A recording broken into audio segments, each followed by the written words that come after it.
Very good morning, all the students of happy sixth standard. Wish you many prosperous, healthy, wealthy, happy New Year for you and your parents, for your friends, for your relatives. Maybe you are excited to celebrate New Year's every year. We celebrate New Year in our school with a great joy, happiness, enthusiasm, spirit by decorating our school classes, by bringing the cakes and dishes. In this way, we celebrate. But this year's New Year celebration is a little bit different by keeping the safe distance.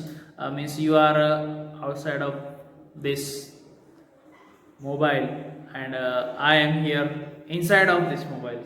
It's when you see me, I am inside only, no. Other will see that how you are say inside, you are there outside only, no. So in this way, we are celebrating past year's memories or the last year's memories are with us. The last year was not that much good. If you see overall, if you see that it was not that much good, but it taught some good lessons, experiences we have learned. We have learned the importance of the maintaining the social distance, importance of the mask, how we have to put it. If someone sneezes, if someone cough near us, then also we are sitting silently at that time. But now, if someone sneezes a little bit also, then we will see toward him wow, something mistakes he did committed that. We will be angry, so immediately we always recover that. So it is good. It protect our health outside dust particles are not going in our mouth, in our stomach, in our body, in our lungs. That it protects mask. We get the proper. It protects from the cold also. So it is good habit for us. More important that we are giving for our cleanliness, washing our hands. Previously we were not that much washing our hands properly. Sometimes we were eating without washing the hands also. When we come outside from outside, when we enter to home, when we go to home, we are not washing our hands or the legs properly, mouth. Instead of sometimes little bit of just putting water on hand and doing like this, going and eating. But now giving more importance, washing our hands properly, regularly. It is good, and we are spending our time with our family members also. It is very important. And eating inside our home's food only, not eating outside food, avoiding it is also good. We don't want to do this, no. Always we like to eat outside food, samosa, kachoris, vada pav, pani puri here. It is good that. Then also yesterday, I think maybe you ate all these things in your home. Your parents they brought from outside. So happy, healthy, wealthy, prosperous, happy New Year's for all of you. What we are learning here, we are learning our histories. Sixth standard history is the lesson number 7. The India during the Maurya period. India during the Maurya period. This lesson is going on, and from this lessons, I think.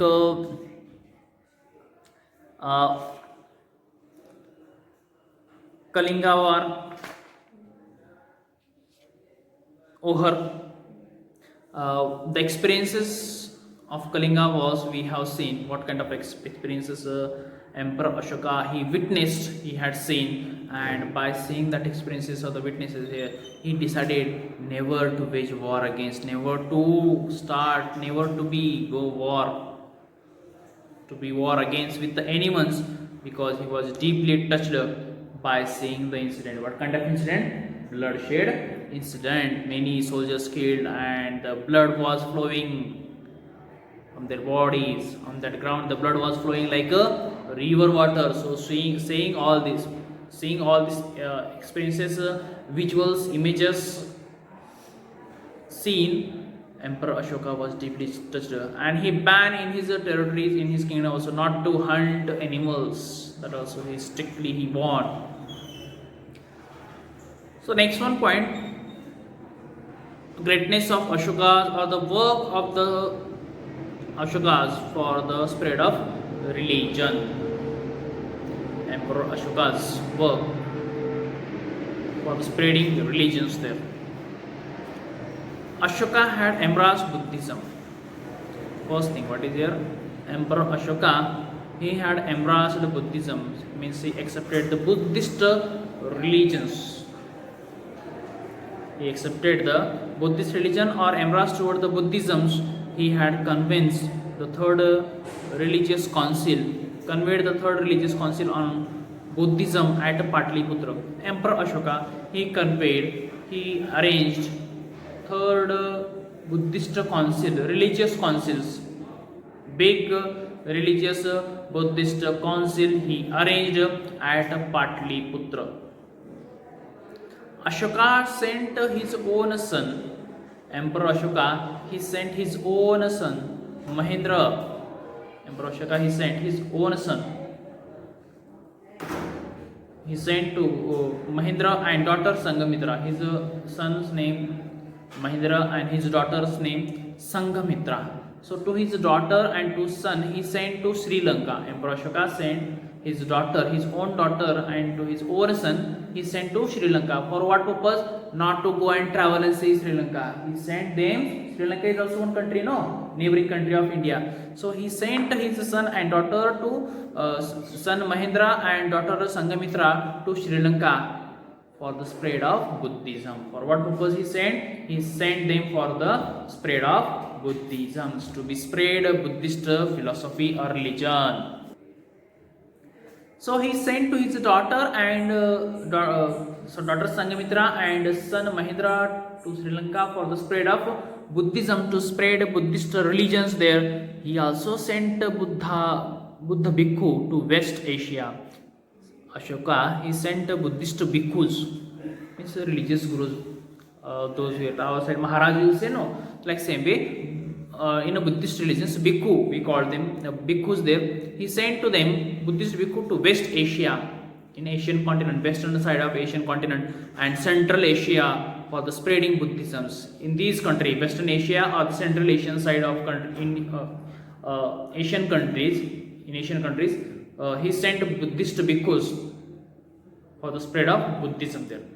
So Buddhist bhikkhus, they went to the Central Asian countries there and West Asian countries, and there they spread the Buddhist religion there. He also built many stupas and viharas. Buddhist stupas and viharas he set up or built. Emperor Ashoka, he set up or built a number of the stupa and viharas, means where the bhikkhus they can rest. Buddhist traveler, bhikkhus traveler, those who are the traveler there. Bhikkhu travelers, they can rest, they can get the shelter there, they can live there, rest there. So for that purpose, Emperor Ashoka, he built many stupa and viharas, temples, viharas, building, living for resting, ashramalaya also we can, rest house for example we can call. So he built for the Buddhist bhikkhus there. Public welfare activities of Emperor Ashoka. Now, what kind of welfare activity he did for the people? Everything he did for the religions, and for the people also something should be there. So, what activities he did for the people's public welfare activities there? Emperor Ashoka laid stress on the creation of facilities for the welfare of the people. He gave a lot of importance in his kingdom. He gave the more importance for the welfare of the people's public welfare facility there. When the people they are living in our territory, in our kingdom, they should get all kind of facilities from the emperor, from their kings, from their rulers. So he provided them most of the facilities he provided for the peoples, those who live in his kingdom. He look after the welfare for the people. For example, he made provision for the free medicine facility. He provided free medicine facility in his kingdom. Now also we see that in our city or each and every city, talukas, villages, there is a government hospital is there. Government hospital, in the government hospital we get the medical facility on the very cheaper rate, lower prices.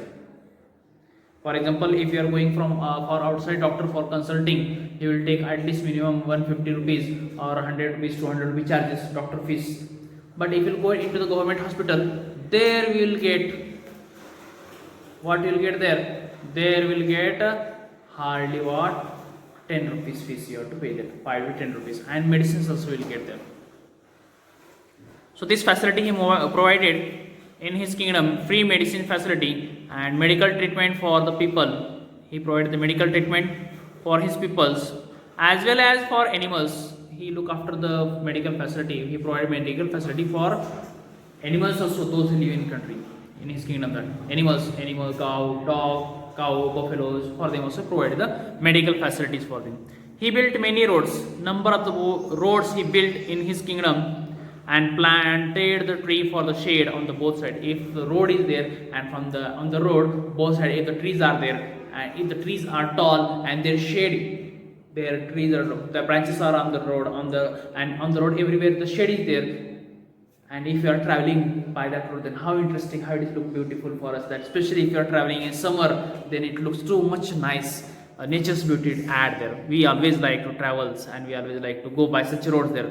Road is there from both sides, big trees are there, their shade is on the road. It is interesting that he dug wells for and built the dharamshalas also. Wells also he built, and dharamshalas, wells for the travelers to drink water, to get supply of water, and dharamshalas where they can rest at night, they can sleep, and in morning they can fresh by doing bath, and they can travel in front. So such a facilities he provided in his kingdom. So he will look after for the welfare of the common peoples also. So what we will do today, we will stop here. When we will come tomorrow, then tomorrow we will be see the next point. Okay, thank you very much, and once again wish you many happy New Years.